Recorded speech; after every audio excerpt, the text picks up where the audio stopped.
Hello and welcome to Costa del Sol Chatter News. Lots going on the coast as usual.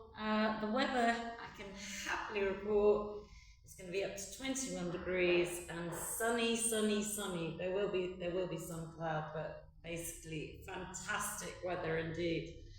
Anyway, I posted up as usual events that are going on the coast on Chatter.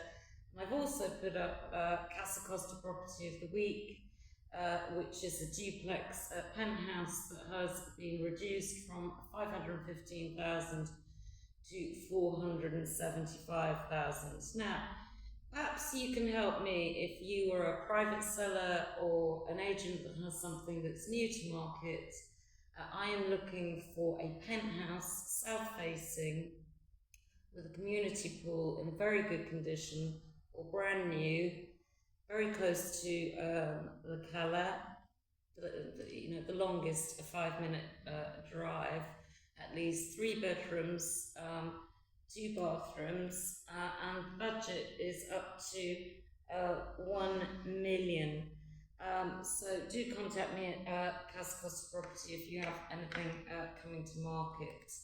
Anyway, on to local news, and there's a big furore, according to Sarah in English, the mayors of Torremolinos, Benalmádena and Fuengirola really need more urgent info on the fact that the C1 train from Malaga to Fuengirola is expected to be closed for 6 months come 2028. Now, that's being done so that they can have faster and more services. So it is necessary to do those works. I'm sure they're going to lay on buses. I'm sure there'll be plans. There's plenty of time to plan. But those mayors in particular are not happy. Now, an interesting statistic from Malaga Airport is that in the first quarter, Malaga Airport had more than 5 million passengers. That is almost, that tops any record, I believe. So very interesting. Also, Euro Weekly reports. I find this interesting. I don't generally do this because I'm looking out for electric scooters or motorcycles mowing me down, but apparently you're not allowed to use your phone while crossing the road, even on zebra crossings with green lights. And apparently, though I haven't seen it myself, they're going to clamp down with an €80 fine for that, so beware of that.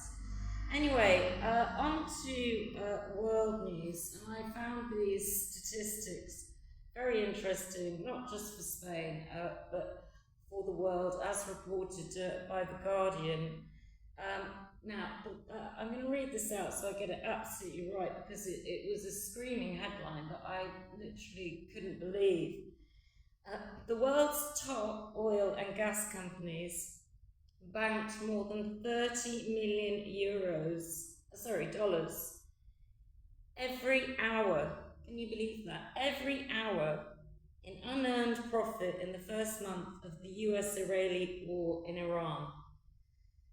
Saudi Aramco, Gazprom and ExxonMobil are among the largest beneficiaries of this. They are also key opponents of climate change. That's just an amazing statistic, and not very helpful if we're all being hit at the pump, not just in Spain, though Spain has only risen somewhat, around 1.54 per litre, but around Europe and the rest of the world. Oof, what a statistic. Anyway, we've got double chatter question of the week this week. Well, I think everybody's seen Trump depicting himself as Jesus. Then he changed it to the fact that he was a doctor, and then it's been reported now that it was meant to be a joke. Well, he claimed he was being a doctor. Now, if that was my doctor in white and red robes with shining lights coming out of my hands, I'd be running a mile. But actually, just as worse is his vice president, J.D. Vance, who actually said, and I quote, Pope Leo should be careful when talking about theology. I mean, it's just not funny. He was a seminary teacher, for God's sake. No pun intended. Anyway, on to Chatter Chuckle. There have been some very dry posts around the world. I'm not taking fun out of what I totally disagree with the Iranian regime. I'm not taking, I do take it very seriously, but I mean, we've got to have some sort of sense of humour in these times, and there have been some very dry posts, especially by the Iranian embassy and consulates.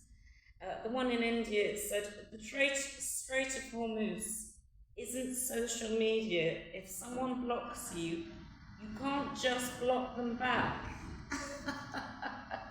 Word to the wise, Trump. Anyway, I hope you have a fantastic weekend on the Costa del Sol, and it's goodbye from me.